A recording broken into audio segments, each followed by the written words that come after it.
Hey, it's Jen with Creepy Culture, and I'm very happy tonight to have Mojo the Mad with us. Hi, Mojo. Hey, how's it going, everybody? He's going to be telling us about some of his lifetime experiences with um, otherworldly things. I guess you could put it. I've had a lot of them Yep. all my life. I don't know if they're real or they're not. I couldn't tell you. I just know that they were profound. They felt real to me, but there's still part of me, that doubts it a little bit. I don't know. I do a little bit. Um, but as I got into the later years of my life, I started realizing that they were real and I wasn't crazy, and I got validation.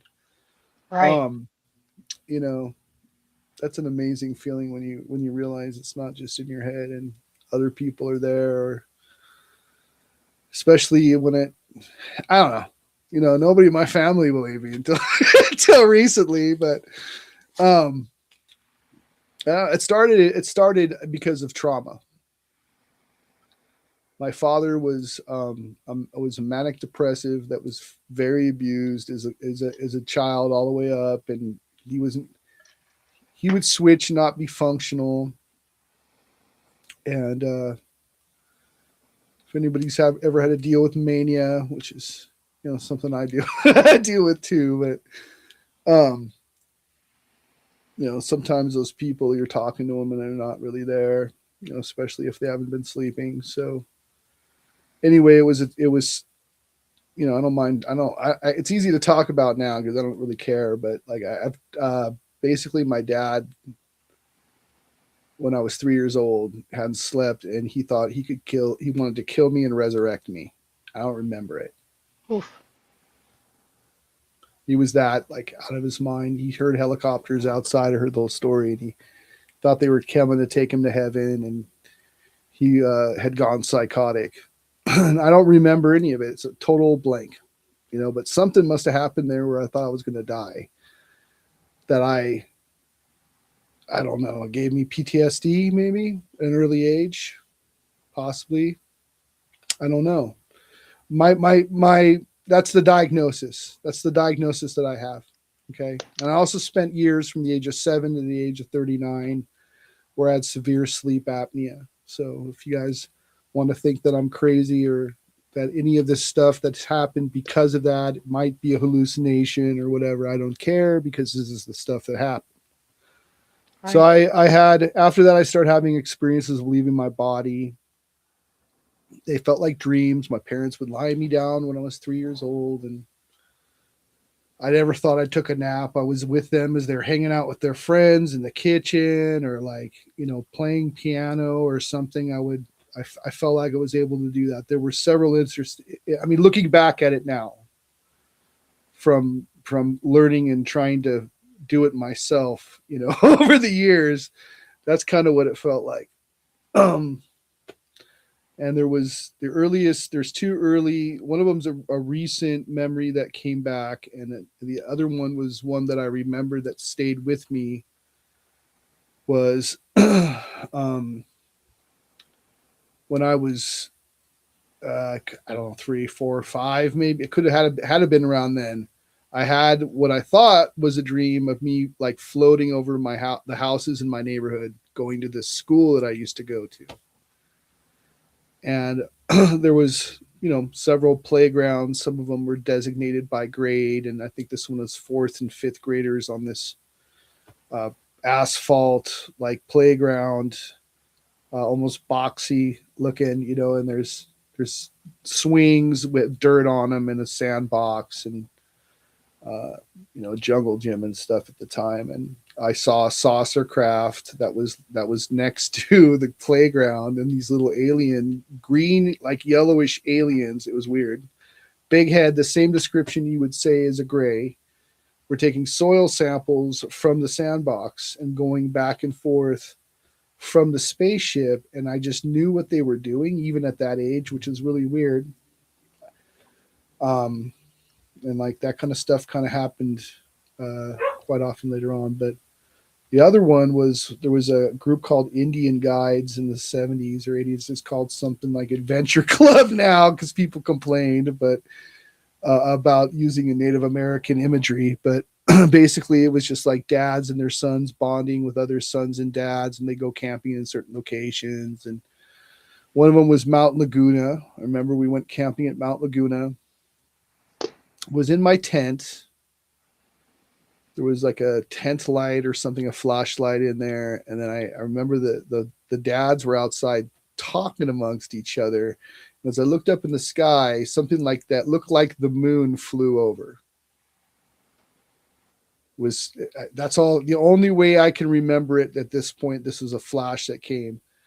The fathers were talking amongst themselves, and they said, well, it's probably a satellite trying to justify it. Like there's something, like, I don't know. I mean, like, and then I don't remember anything. I heard stories of, and no one's ever never dug deep enough, and nobody in my family wants to talk about it, but there's stories that my dad talked about being abducted. That's what I was That he getting at.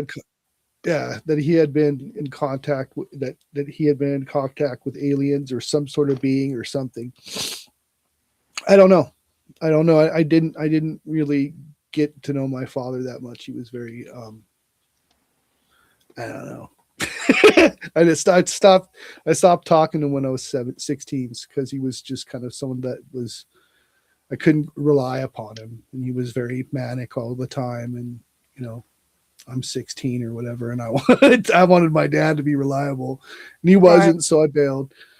Up until that time, you know, just various experiences. Didn't know if they were real or they weren't. Some of them were like spirits or ghosts or what I thought they were, like being conscious.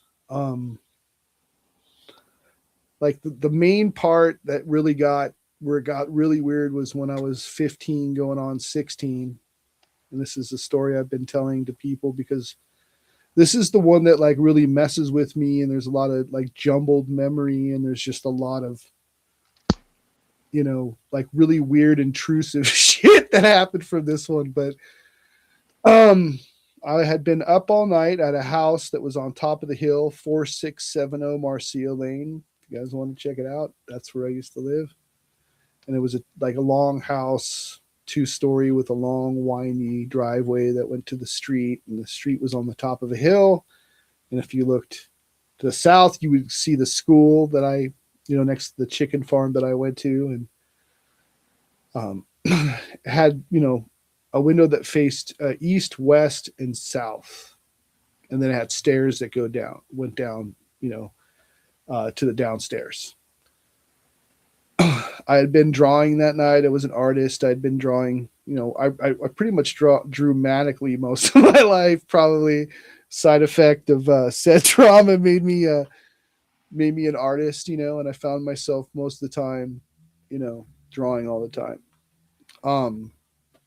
So anyway, turn off lights, and my bed is facing east, and I look out the window, and it looks like a tire attached to some sort of, you know, legging to something, and there's a little red light like going around in a circle. I turn on the lights really quick, and I'm going to go out run over there to see what it is. And this was basically like a drone in a smaller version of what you saw when they first started putting drones out in Afghanistan. And this thing was silent, but it was smaller. I didn't know it was a drone. I didn't realize that whatever it was outside of my window was a drone until the Afghanistan war, when Obama was president. He was bombing the shit out of everybody with those drones. And I realized right at that moment that like what I saw, because it was gray, like it was the navy, like whatever the military uses, like gray color, you know what I'm saying? That drab gray color that they use for the drones. That's what that was. And I had no idea that what a drone was, you know. I thought it was a UFO because it didn't make any sound. I mean, I didn't put it together. But later on, I realized that was a drone. So I was there for a little while longer, and then my family moved my sophomore year to a neighborhood not too far away from that location, kind of down in the valley called Rancho San Diego. We lived in some tract homes there, and I had moved into like was sort of like a TV room basically. My room was basically had shelving on one side and had a window facing west and a couch and a TV, and that's where I slept, right? And I don't know. One day I had this thought came in my head, and I said, you know what? It would be so great to be able to get on a UFO and be able to go fly out into space, right? Uh, it was a weird feeling, and all of a sudden, not too long later, I couldn't tell you what time of the week it was. I don't even know like what I did before this whole experience happened. Remember it. This is what I remember. I'm back at that old house, and I'm going. There's a pool. That was a pool in the backyard, right? And there was a gate that connected from the pool area of the backyard to another gate that went to the front yard, and then there's a garage next to a air conditioning system there on the side, on the southern side of the house, right? This is what I remember. I remember there was silver. These were silver octagonal craft with an orange underside that were flying in a vector formation, meaning one in the front and two in the back, and sort of a loosely tight formation, flying like this. Okay. And in the middle of that flying like this, as I look to the garage where I see like this happening, it seemed unusually low to what my house was. I see what looks like a face that resembles like a gray. I'm hearing like robotic sounding, really metallic, like a male's voice. But I can't make out what he's saying, but it sounds like definitely like somebody threw a bullhorn, very deep, very mechanical, right? The closest, and what's weird is I had another memory. I even did regressive therapy to figure out all this shit too, and I'll get to that one too. But um, starts flying like this. See the face, weird sounds. I go through the gate and I say, "Don't leave me here," right? One of them breaks formation, drops down, goes to the end of the driveway, looks about the size of a toy. I run up to it. I can feel myself. I can hear my feet. You know, I guess I was wearing socks or something because it didn't feel barefoot. But I go up to the UFO, and then it turns huge, and this weird, strange, doesn't look like a gray. It looks more like a fetus type of thing. Grabs me and pulls me in, and then that's when I start hearing sounds like Tibetan chanting, like a really deep, like like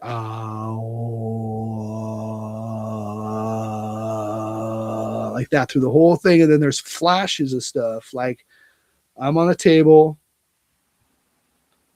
there's little gray, like whitish gray aliens in this white room. It's all white. There's looks like a dentist alcove with drawers onto the side, and I see them like it feels like they're smiling a little bit or whatever. I don't know. It's just a bizarre situation. There's a moment where something got in my face and looked at me, but I couldn't make out his face. But whatever his face was doing, I could tell that he wasn't happy with me. Then it starts going into weird, along with that chanting sound, I start seeing like hoses and weird things and like mechanical instruments. And then I see like a face that looks like a Mayan mask that's on fire. And then everything goes black, and I feel like somebody had just shoved a a railroad spike through the center of my head. And it's black, but I'm conscious. Everything's black. I'm laying on the couch with a pillow over my head, and then there's an alien near the window with its its left hand up and it has a satchel on its side, and it just fades out of existence. Right. Okay, going back to the Outer Limits. I was a big. I know it's like, why you haven't seen the Outer Limits? No, I never did. I was a Twilight Zone fan and never had a chance to. And then one day it was on Prime, and it was also on Pluto TV. And I listened to the intro, the original intro to the Outer Limits, and for some reason that triggered something in me because that voice sound of that announcer kind of sounds like the things that were coming down from the UFO. Just a distorted version of that song for some reason. You just triggered me doing that chant. So So now I'm like, oh no, did I hear that? So this is where it started getting invasive, but I didn't start putting together the drone with the alien experience until later on. I mean, did I get like a fake alien abduction to shut me up? Because the first thing I did when I asked for help, they ended up putting me on a bunch of medications, Oh, they gave me a always do. diagnosis. Yeah, Always you trying to know. label somebody all the time. So Big, there's a lot of stuff I remember from that time that was really weird, man. Um, I I was watching TV in that same room on the couch. All of a sudden, a spiral opens up on the TV. It's like rainbow colored, like there's pinks and oranges and greens and shit within the like white line that's becoming a spiral. And then all of a sudden, this gray grabs my face, tries to look at me, and then I pull back. I'm like, no. It lets go, and then it snaps its fingers, gives a smirk, and goes back into the hole. I had another night that was connected to it, not too far apart, where there were zapping sounds at the back of my neck and my spine, and it sounded like a Tesla coil. I, had family problems. I wasn't the most agreeable child at that time, so my mom had to go find a new place to live. Mom didn't want me there, and I was selling Kirby vacuum cleaners, and we were in a work van. I don't exactly remember where we were parked. I just remember the situation. I was sitting on the passenger side, and all of a sudden, the steering wheel starts spinning like that spiral. It looks like an opening of space time, and that the tendrils of whatever reality was bursting sounded like the sounds of, like, if you were to tape paper to a fan. It was like a flat papery weird sound. It started to spiral. In the center of it, I could see look like energy ambers going around in a circle, and then it went back and turned back into a steering wheel. And it's not the first time they've, whatever it was or whatever I was experiencing, had done this in front of a TV set. I had a more recent, what I think was a great experience, hanging out with my friend Ruben Martinez. He'd come over, it was just me and him, and all of a sudden there's a spiral above the TV set, and I'm staring at the spiral, and a gray comes out, looks directly at me, making eye contact with me. Everything's slowed down. mm-hmm. It's one of the things I didn't even notice was slowing down. It's trying to get me to make eye contact with it. I had the two dogs on my lap. They got on my lap, and a Chihuahua, and I still have the pug. And they were both looking at me with their hair straightened up out their back, and they made sure I looked at them. And then this thing disappeared. So, and then if you want to go alien stuff, like, I guess you'd call those like visions or something, but I don't know. I don't know. But I saw a live UFO more than a few times. That started to get me to more convince myself that there was there was something to this. I'm still unsure. I mean, if it's a being that can change its shape, um, it can also change the environment. I mean, how do you know what is what you know, right? Like you don't know if Mhm. they're in your head, they can, you know, in my opinion, they could, they could do whatever they wanted. You wouldn't even know if you were in this reality or not, or if the experience was real. So I don't know. Um, but I mean, it's not the only experiences I've had. Like I've had shadow, a shadow person experience. I've had a Fey experience. I've had Bigfoot experience. I've had my father and the two stepfathers that have passed. I've had them come to me. Um, I got a I've question. had see. Go ahead, please. So you may have had a near death experience when you were little, right? That's what I believe. I believe the native thought process of that is if the body thinks it's gonna die, or the mind thinks it's gonna die, then you're like, I believe that I'm halfway here in this world and halfway in that world. That's why I can see that. Yeah. So it had to Okay. have been something that traumatic. Yeah, because I don't remember. Well, I just found out recently in the last 4 months that my sister told me she's 15 years older than me. And I Mhm. guess when I was about two, we were somewhere, there was a pool, and apparently I just walked into the deep end and I almost drowned. My sister grabbed me out of the water. I have a But I've, story like that too. I almost drowned too, and my nanny took care of me. so I was wondering Huh. if those near death experiences cause us to be able to see stuff because I've always seen shadow people, UFOs. I'm pretty sure I'm blocking out the gray part, but anytime you make, like you did that chanting sound, and when you Mm, did the flap, flap, flap, that triggered the yeah. crap out of me. I'm sitting here like, oh gosh. And every time anybody mentions a gray or I look at one, even behind me, it freaks me out. And I have them there trying to face What my I've come blue. to believe is that it's everything, Mm. and that this world is weirder than we think. I think some of them are real entities. I think some of them could also be entities that we manifest into this world. Mm. Being that, if you look at ancient texts about egregores and tulpas, that you can create your own servitors. Why not? Why not? Why couldn't trauma or something take life too? Take a life of its own. I mean, what's a poltergeist? It's not as a ghost as much as it. People think it's a teenager that's going through some sort of hormonal growth with their psychic abilities when they're a teen, and they trigger a whole area. Who knows? I've thought about, I philosophized about areas on the earth that maybe where consciousness and the laws of physics like intertwine.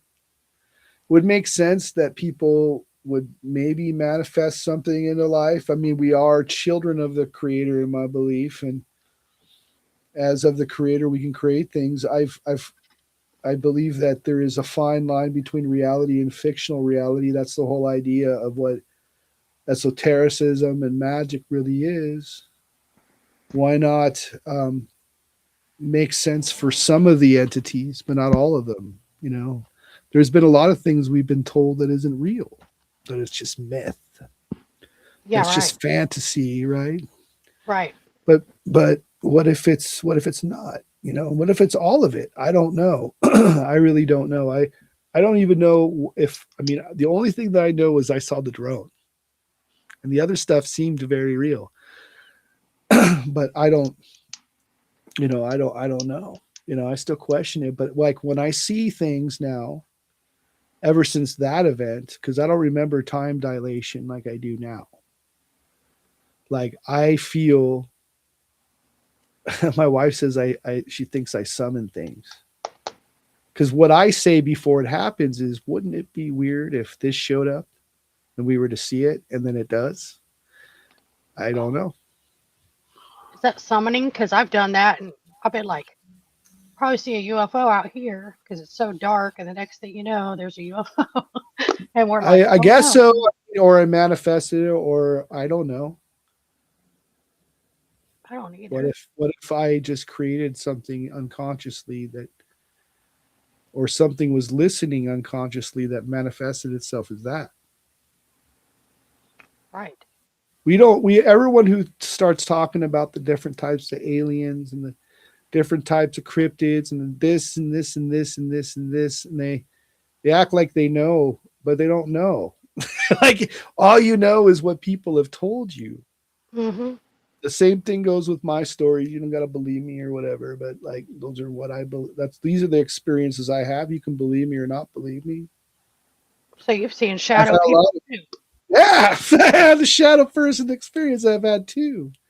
The first one looked like a Native American spirit that ran into my room and threw a tomahawk at my head. And this thing was, it had like white armbands. It had like everything that it was on it that was clothing was white, which was the boots that it was wearing, like the moccasins, long moccasins, the center loin towel thing that they wear. You know, it had a mohawk. It had two tomahawks, and this thing just ran. I could feel it in the RV that I was in. I was living in a little trailer on my parents' property, and it just walked in through the door, hit me in the square in the head, and I remember like hitting my head against the back of the bed, and I could feel it like as if someone was running or pounding on the floor. You know, you ever felt that in a house, right, where you can feel someone with big steps? That's what it felt like. I had something with the hat, somebody with a hat and a weird white smile that had cards. I remember that. Hmm. And that was just it was almost like a magician with like weird lispy like shadowy smoke around it. That's what a lot of them, seen. And then the Bigfoot I encounter, I guess you'd call that a shadow experience, because it looked like it was absent of light. You want me to tell you that one? Mm-hmm. All right, first Bigfoot experience, or let's people say is a Bigfoot experience. Okay, I don't know. I don't know if this is a Bigfoot experience or an ET experience, NT experience, or if it was all just a projection of my head. But all right, so when we first moved here, 2018, over to Eastern Washington, in this house right here, we heard we got here just before a really big snow, just like the day of it would become 2019. We ended up here in Spokane, Washington, and we lay down in bed, and we'd hear like walking on our deck, like footprints, and then walking on our roof, and then just it could have been groans of the house, but it definitely felt like somebody was walking on our deck because you could hear the creaking of the deck. Then the snow came and cold, everything was really, really mellow. No weird experiences at that time. Spring came around May. We started hearing a weird, like that, but really kind of like someone trying to knock with a knuckle, but not really. I don't know. It's weird. And we'd open the door, and nobody's there. Well, this one time, uh, we hear a knock at the door. My wife asks me to go answer it. I go. We're like upstairs, and there's stairs going down, and my house has a 2-lane road, and we're facing west, and you can just see more houses that go down the street, like a little block down a hill a little bit. And I open the door, and everything starts to slow down. And when things slow down for me, it's like I can see like what looks like dust, like really slow, like with like Mm-hmm. weird visual trails, and it all kind of slows down. Everything's really, really bright when I open the door. And I look over, it's everything's slowed down. I have this little area with grass in the front. My neighbor has a pine tree, and it connects to their house, which is basically a small little slope hill, and their house. And basically, what this thing did was I saw something run what appeared to look like it ran in 2D, and it was running in place like that, and then it turned from 2D to 3D, but it got bigger, and it ran from the street to the side of my neighbor's house. She has her garage facing this little driveway dip, right? And then the driveway wall extends to her front door, which gives her property, like privacy on her property a little bit. This thing ran, and it was like blurry. It was like made of like shadow. Okay, big. It ran to the side. It put out its head. It put its arm up to where the where the gutters are. It turned. It looked at me, and then it turned around and faced me. And this thing was like huge shoulders, very long arms. Its head seemed to be like diamond shaped, like a praying mantis, roundish, but I couldn't make out definition within its face other than it had white eyes and the light that was reflecting off its muscles, which gave it a little bit of appearance. But this thing had strange, like it almost seemed wispy, whatever it was that was what it was made of. And it just looked at me and stood at me and looked at me. And the minute it looked at me, what I got in my, like, just knowing, the knowing is what I call it, where it said it was a forest spirit. That's it. Just instantly, that's what I knew what I was looking at. And I looked at it and I said, nope, not today. And I closed the door. That's freaky. Did it mind speak to you that? Or did you just think? No, that's how it is whenever I'm around these things. Like, I don't know how it communicates with me, but it just kind of gives me the basic, like, I don't know how to explain it. That's what, all of a sudden it was in every fiber of my being for a spirit. See, and they say that they mind speak or speak to you telepathically like that. So do Greys. And I've always wondered this, and I know this is probably stupid sounding, but No, don't worry about it. Bigfoots usually have conical heads. Usually, not all the time. Sometimes they're just round, but sometimes they have conical heads, that cone. Yeah. And then aliens have them too. Greys, at least. Well, I mean, if you talk to Daryl Denton, he'll tell you that it's all related. I'm about to talk to Daryl. Actually, I'm about to have him. He's a good man. I like Daryl a lot. It was always an honor and a pleasure to speak with that gentleman. A very kind-hearted person with extraordinary experiences. Yes, I like Daryl a lot. Daryl and Swamp Dog. Mm-hmm. They're good people. I like them. That's how you find your people, I guess. I guess you search and you search and you search and you find a human that wants to hear your story and wants to believe you.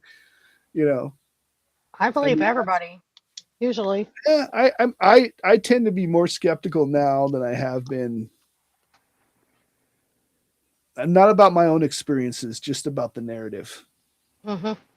The narrative. And the different talking heads that are involved with certain things. Mm-hmm. Like, I've had experiences, but I don't know shit. I don't know nothing. Right. I only know what I was experienced, and that may be something that is either real or unreal, but it was really real to me in my reality. Mm-hmm. That's what I'm saying. Just like those shadow people I saw when I was little. I'm still traumatized by those things. That's been years. Well, you shouldn't be traumatized by them. It's either your burden or your blessing to see these things. If you saw them, you saw them. Don't doubt your mind that you saw stuff. I don't doubt I saw them, but... Don't live there, though, because that's a trap, too. Ugh. They just freak me out. That's a trap, too. I'm like, what did they want? I just have questions, No, I get you. I just, I went searching to find answers. I looked to gurus and mambos and different types of people, and in the end, the only translation that I could get was from within, and that told me within, why me, and what I got was because. It just is, Every huh? experiences that I've had a few negative ones, but the vast majority of them, even with what I people would consider negative beings, had been mostly, it felt like internally, they just wanted me to know they were there. You Never know? looked at it like that. I just looked at it like, why did these things terrorize me? What did they want? Same thing with Well, the I mean, UFO if you thing. let them terrorize you or you embrace it, there's nothing to be afraid of. There's really nothing. I mean, if you're going to have an experience, you're going to have an experience. That's just beyond your control. You're a passenger through events. Yeah. That's all you are. I mean, that's all we are. I mean, the fact that we're getting together and speaking about this openly and feeling like we can, regardless of ridicule, is the fact that we believe that this happened, and this belief system was put on us because we experienced something, so therefore kind of forced on us, right? Mm-hmm. But I mean, that's what led me into going deeper with certain heavy psychedelics too, was being a psychonaut, trying to figure it out, also to get away from reality too, but to try to make contact. um I wanted at one point, I wanted voodoo like possessions, and I wanted to experience entities and summon entities. And what I came to realize with all of it is, the more you search, the more it'll show up. The more you look, the more it's looking at you. And once you become the gateway to these experiences, which is what I believe we are, it's not some portal elsewhere. It's probably more than likely something attached to us. Like, we're the portal. If you think you're contacting good stuff, cool, good for you. And they do make contact, just be aware that you're going to have contact with things that are also stuff you don't want to contact with. And Right. it's not hard. It's hard to, you have to really be prepared and be strong enough to deal with that. I mean, Mm-hmm. to me, it's just become normal. I don't think I'm any different than anyone else. I just thought it was normal too. I thought everybody saw what I saw until I got older, and then I was like, oh, I sound like a whole crackpot over here saying stuff. Um, Everybody don't see these things. That's why I Everybody, own crazy. That's why I put mad at the end of my moniker, is because, like, I'm nuts and proud. Like, cool. I'm taking it as a compliment. I'm owning right? it. I'm taking it back. Like, whatever. You know, I kind of feel sorry madness. for people that don't see stuff like that. It's kind of like, how come you Well, don't? some people don't want that enlightenment. I've stood next to 10 people, and 5 of them saw a UFO along with myself, and the others didn't see it at all. See, It decides to show it to you if you're ready to see it, or if it wants you to see it. It has that ability. It's that conscious, whatever it may be. And it has a sense of humor. I think it You know, does because I always said I don't want to see a Bigfoot, but if I do, I want it to be far away. So what happens? you see one. No, I got a rock thrown at me, and I could Yeah. hear it running at me, but didn't see anything. So I'm like, Yeah. oh, did I do this? You So probably did. I don't even know. And I got another question. Maybe that's what it is. Maybe we're that powerful that we can, if these beings are real, they've always been here. Absolutely, I agree with that statement. Give me I one have another. second. Go ahead. When remember when you said it felt like something was hammering in your head after you? Hmm. Okay. It was Do a you it think was a massive headache like I've never felt before in my life. you have an implant? Do you think? I don't know. I don't know. You want to hear an implant story? Yeah, I do. I don't know I if want this to is an hear. implant story, but let me tell you something. Hmm. When I was 7 years old, I had some memory that somebody had put something in my foot. So I looked down at my foot, and there's a little pain in my foot, and there's a little bump. Don't. So what I did was, I liked to dig into things as a kid with a needle and thread if something stuck in there. And I could Oh, literally feel like something was stuck in my foot. It was my left foot near my pinking toe, just above it. And I dug into it. and not knowing what it was. And there was a strange membrane that was on it as I dug further into my foot. And I pulled out what looked like a piece of a pencil with sharp ends on each side. Now, I don't know how I got that in my foot, but I dug it out as a kid. And I remember it wouldn't break. It was really, really heavy.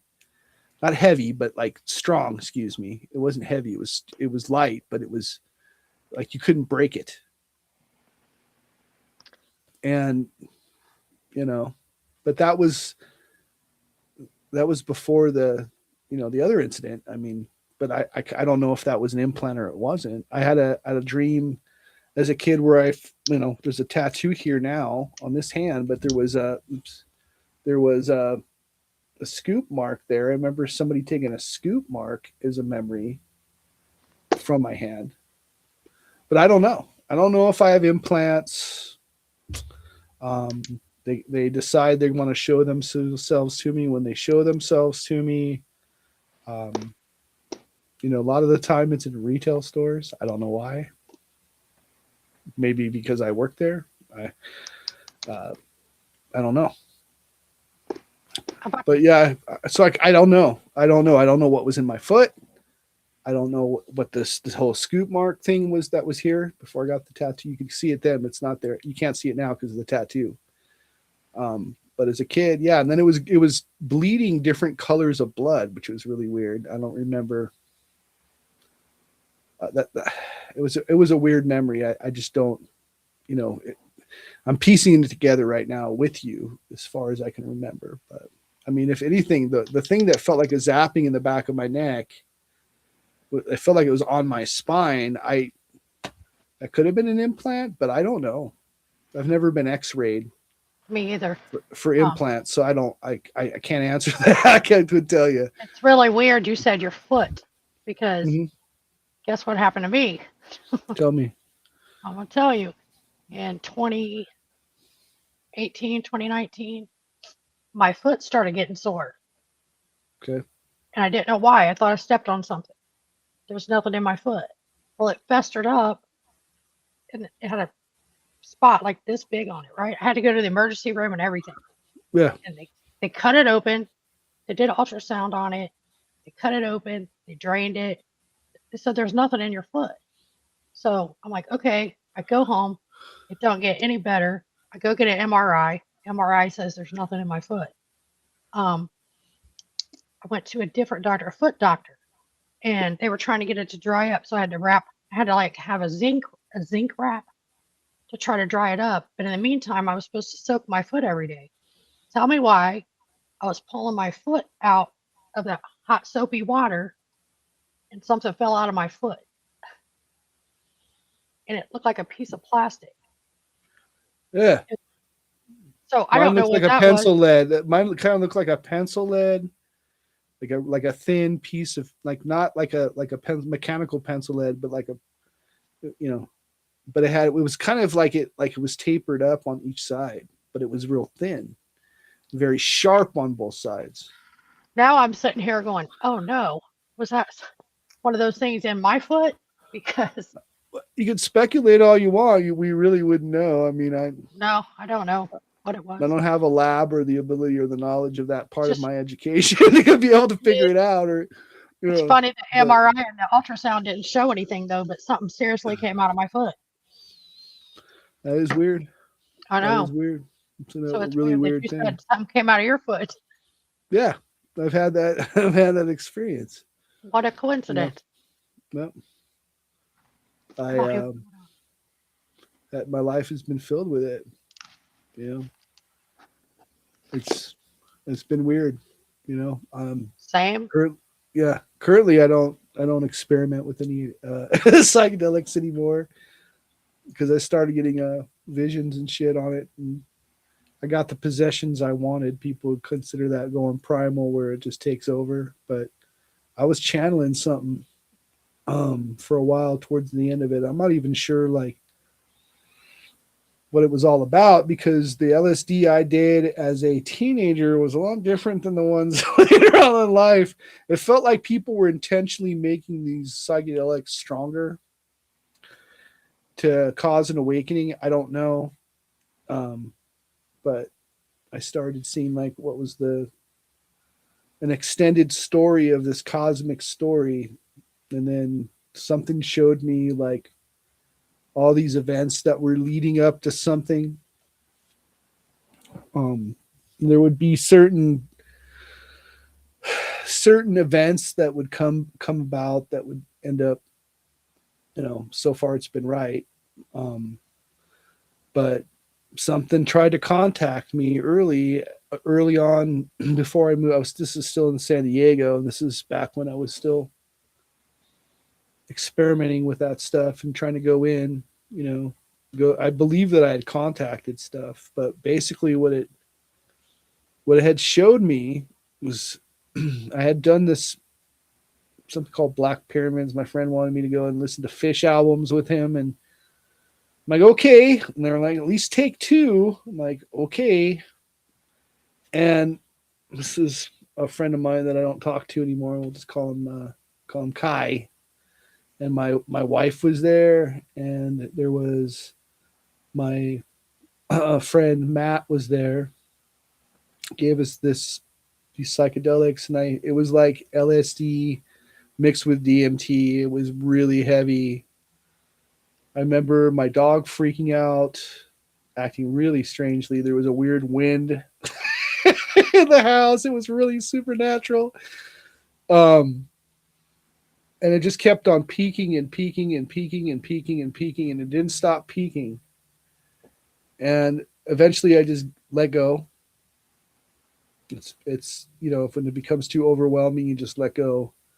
I let go, and I saw what looked like there's some sort of event that's going to be cataclysmic, something that's going on that connects us, our souls, to other entities throughout the cosmos and the multiverse. And there's a war going on between the forces of darkness and the forces of light. This is back in 2016. And it showed me the whole narrative of like warrior angels versus like an invading, all consuming darkness. But somehow, whatever this was, this whole event, these entities fighting, right? And this is a story that kept going. You think it would be different the next time you tripped, but no, you go back into that same cosmic story. Same one. So basically, this event, when all the souls die, they get recruited to one side or the other. That's just the way it goes. Mm-hmm. And these two sides, the faction of light and the faction of darkness, basically represent what was the creator, because the creator itself destroyed itself in the creation of this universe, and that what was left over was these two factions. Um, and that we would be recruited for it. Then there was a faction of both what you'd consider to be jinn and angels that were working together to end all reality. But this is an ongoing war, and it told me what is above is below, and what these entities are doing whenever there's some sort of strife or something going on our world. It's affecting whatever's in that world is affecting our world. And that continued for a while, and that's what ultimately led me to stop. Was these experiences of some sort. Now I'm Nordic heathen, at the time, now, but I was having experiences with those kinds of visions, and I mean, even to the point where I had one where I saw cities burning in 2019. I saw visions of lights going out in cities on the West Coast. In 2019, shortly after that, you remember we had riots and cities burning. I was going to So say, did that happen though? through metaphor, I'm seeing these things Hmm. come to be. So it was And like you got told stuff that was forthcoming. I don't know, but it seemed like, yeah, I saw there was one where I was thinking it was another addition to this war council of angels. They're like warriors. They're not like the angels that people think are mamby pamby. These are armored warriors, right? Hmm. In some sort of uh, stadium of some kind, talking about what they're going to do for war. And what I saw as the darkness was some sort of absorbing mass. Both were the shadow and the light of the creator, but like they become separate factions to the point that this battle was eternal. Like it's fighting itself. If it only would come together, it would figure out that it was the creator. But um, that was one of the visions I had. That's Um, wild. and I just it just kind of faded out. I just kind of let myself like I was at times I felt like I was assaulted by darkness, and at that point I just was like, I'm gonna stop. I'm gonna stop exploring, and I'm just gonna, if stuff happens after that, and stuff did happen after that, after I had completely stopped using those substances. But um yeah, those were some profound moments with some sort of cosmic war. Yeah. That's all I know. I couldn't tell you if that was real or not, or induced, or you can call me credible or whatnot. You know, Um, you know how when things happen and stuff slows down, yeah, why? yeah. Why do you think that is? Because that happens to me too. Stuff will slow down when I like when that rock got thrown at me. It was going slow. Maybe something is affecting the entity in space time to allow it to hold its appearance, and other ones, and then we just get a glimpse of it. We get to see it. Like maybe whatever traumas we've gone through has shaped us to be able to have some sort of like primitive danger sense of some kind, that there is something around us. I mean, like before that would happen, I would assume I would be naive and not seeing anything. You think we're kind of like gifted? I don't know. I don't feel any different than anybody else, other than I like to create things. I like to draw. I like to do art. I like to play music. You know, I don't consider myself to have any kind of title. I mean, my name is just a stage name that I use. It's not my real name, everybody. Um, so I don't know. I don't know. I mean, maybe the more I see reality now, I feel like I'm distant from it, from my experiences in whatever. Hmm. And I see people that seem to be constructs of some kind. It seems fake to me. I feel there's some sort of underlying darkness energy, like within cities. We might be visually seeing decay, but there's something else going on there. There's sometimes I have to try to balance myself out every day, you Hmm. know, Yep, to that's what try I'm. to stay out of that mindset. Sometimes I'm captive to my own triggers. It happens. It If does. I'm feeling overwhelmed by said energy, I I mean, just last felt night was a full moon too. Man. it was, and Yeah. I don't know. I feel like the energy's off too. Like I was telling you before we started recording, I just feel like everything's off. So Well, I mean, yeah, maybe that's the disclosure. it might be Yeah. Yeah. Who knows? I don't know. I don't know what to speculate on anything. I mean, me I either. could I could I could theorize and go into conjecture about multiple realities. I could tell you what I've read, esoterically. I mean, but really, what comes to it is the experiences in that reality have been have been the most interesting. Mhm. especially dealing with like God forms and I've had a fairy experience too. That one was interesting. I need to hear it. Oh, you want to hear the Please. fairy experience? I Okay, do. okay,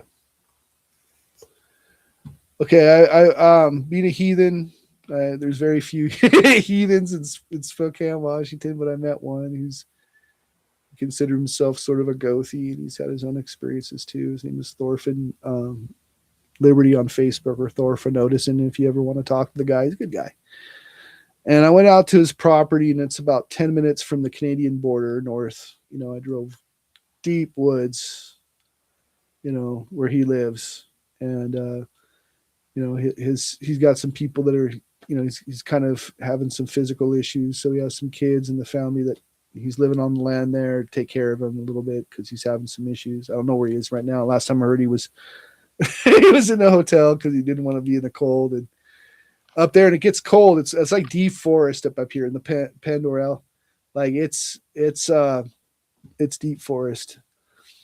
And so anyway, I'm camping there, and then as of lately, I'd go camping. And I probably wouldn't sleep because I sleep with a sleep apnea machine, and I couldn't get it to work. So I basically just kind of lied in my cot and was in my tent, stayed up late with him. And I was the first one up. It had to have been like 7 in the morning or something when I woke up, and finally got up out of bed. And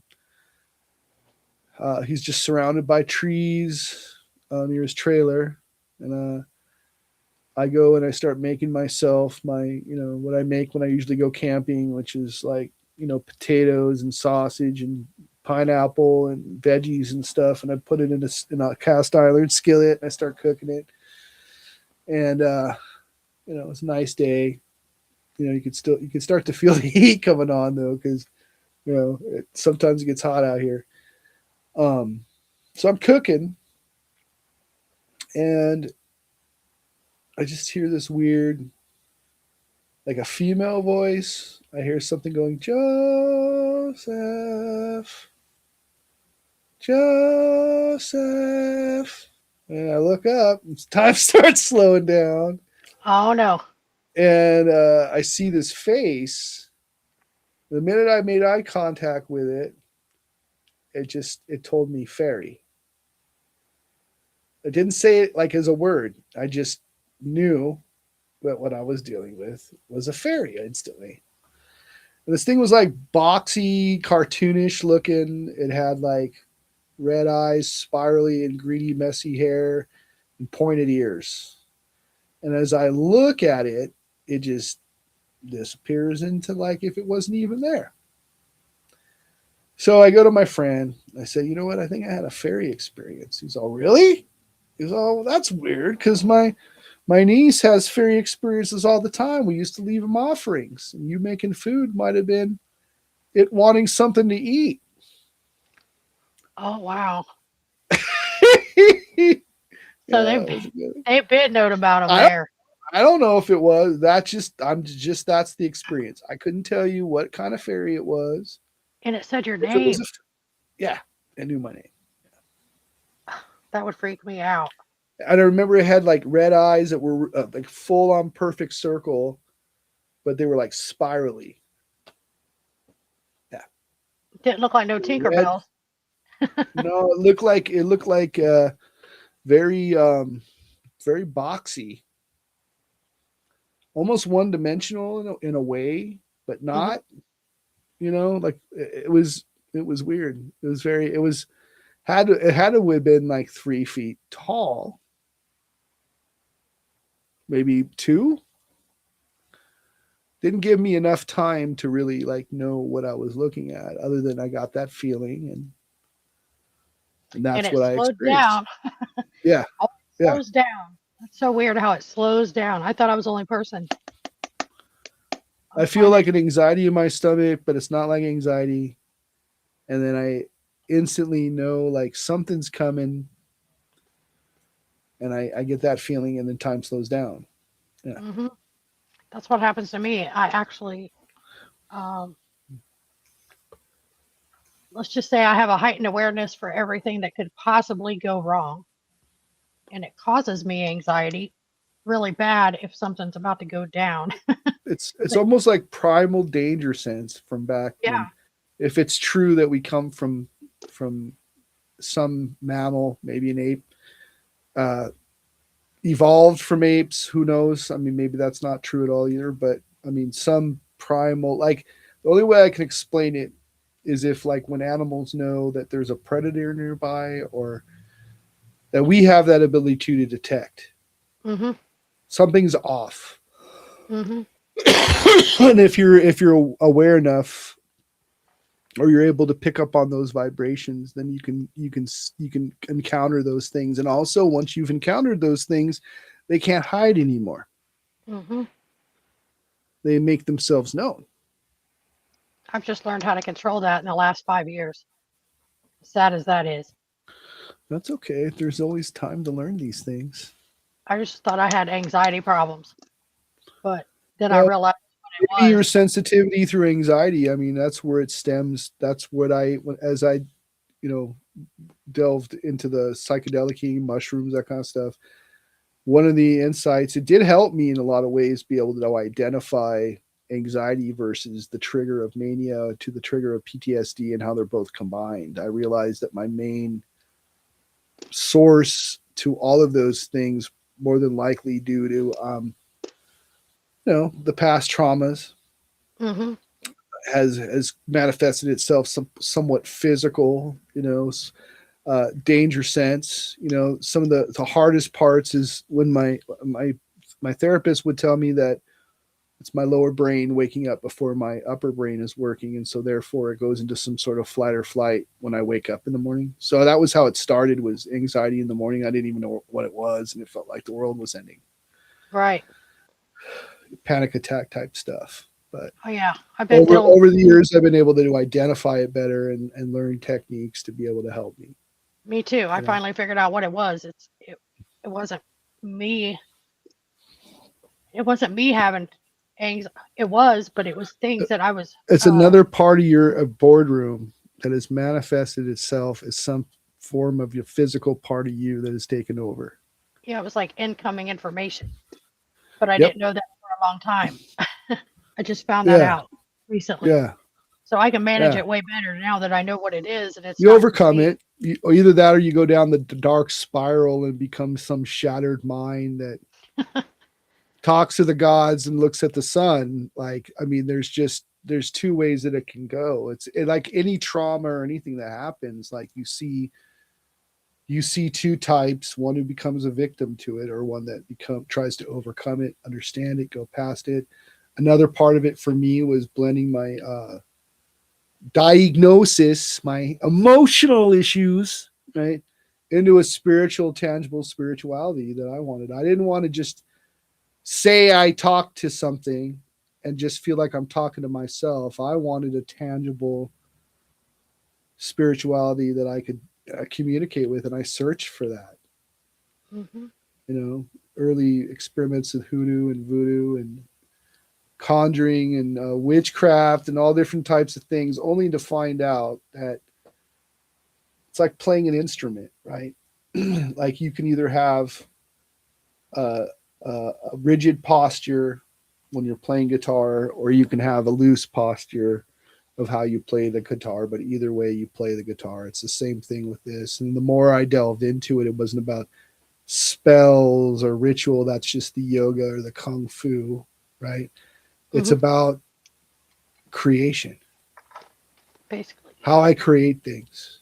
The real magic of this world is, well, psychic abilities would be considered that kind of stuff. But I would say the ability to create something from the darkness of your mind and recreate it with materials in this world, Hmm. and then share that with everyone else.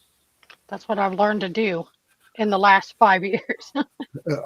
Poetry, art, music, I think, are all of the old psalms in the Bible, to the runes that were the Nordics did. A lot of magic was sung. A lot of stories were sung. Hmm. That is the old tradition, right? And that's probably as close as you're going to get to a real shaman. I don't need ritual anymore. That was, I found what I needed and incorporated into my own awareness. The more I started thinking of magic from the word imagination as the real magic, and then starting to see how people had taken away others' imagination by incorporating their black magic onto us.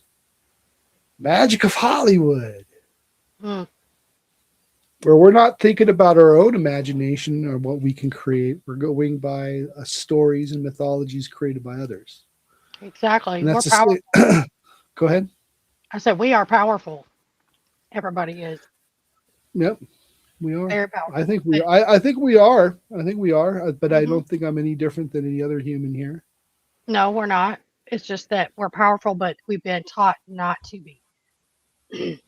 And some of Yeah, us. and you have to destroy the old selves, the old indoctrinations that they've given you. You have to almost die spiritually and then be reborn again. For each evolution, there's some sort of chaotic event, and you get through it. You either pass or fail, and if you fail, you have to do it again.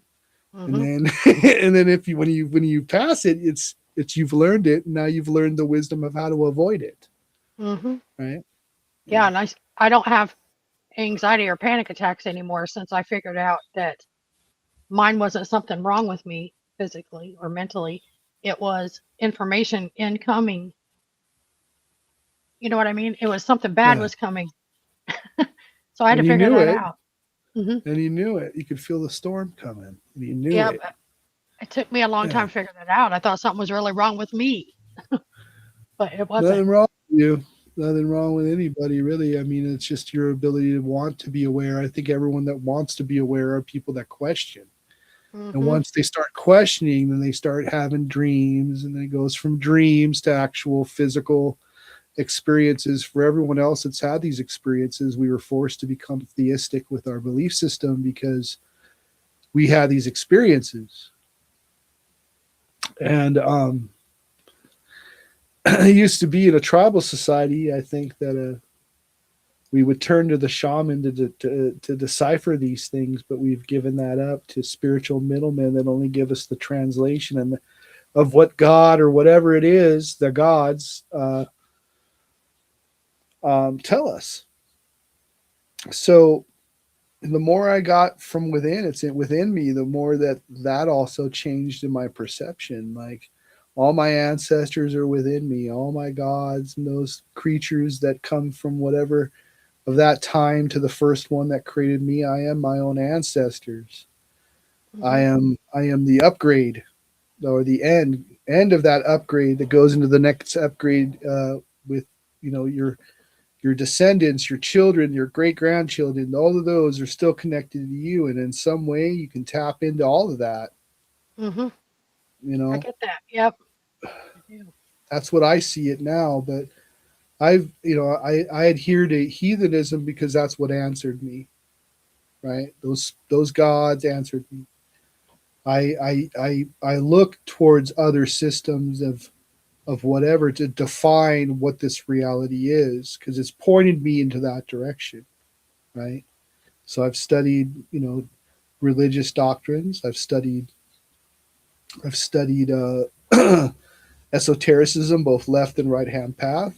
I'm not a practitioner of one side or the other. I try to find what I do to make sense of reality, learn to bend reality and rattle the bars of the prison that we have around us, no matter what that means. Even if I have to drop a chaos mean bomb that makes everybody laugh, then that's what I'm going to do. Right. And I'm not going to shut up, and I'm not going to be told what to say or what to do or what to feel or what to like or what to hate. And I'm going to criticize it all and take none of it seriously Hmm. because the more serious you take shit, the more you're fucking disappointed, right? Or the more Absolutely. you say you're an expert in something, the more the universe, gods, whatever, want to hand it to you. So, I you learn know, something I new didn't, every single day. yeah, I got into this, a lot of it to find out, I had some some bad experiences with voodoo and those spirits. They didn't really want to talk to me, and I wanted to go into it. I thought culturally I could get into any kind of practice or not, but it's not. It's the only time your genetics and your race matters in this reality is when you're wanting to connect to those gods or those spirits or that are different stuff around you. And for me, like I grew up very liberal, and we didn't really, I couldn't explore like culture. I don't know if I had a culture. I know my mom was German and they were Northern Baptist preachers. My grandfather was a preacher, and I was close with him. But when he died, like that all lost, and I was lost, and I didn't know that. I thought I could culturally appropriate a certain esoteric practice and realize that it wasn't. They told me it wasn't for me. But when I when I started getting visions, dreams about my ancestors one day, and I decided to meditate on it, and Odin visited me. I had a CE5 experience with that entity. I've had I've had others too, but that one was profound, and practicing today. I am trying to meditate better. My Yeah, brain won't shut up enough. I try. It's hard. It's hard to shut you my have to go. You have to work through that. You have to let yourself like just go through that. brain. And the more you practice it, it's like building a muscle.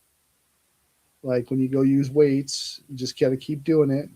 Mm-hmm. Best way is to listen to your breath, but you can also listen to music or drumming. Some people use shamanic drumming. Some people can't. Some people use a guided meditation. Some people like sounds, white noise type of stuff. Monroe Institute is good for that if you want a guided meditation. But ultimately, if you want to understand yourself and go within, you got to learn how to silence it all.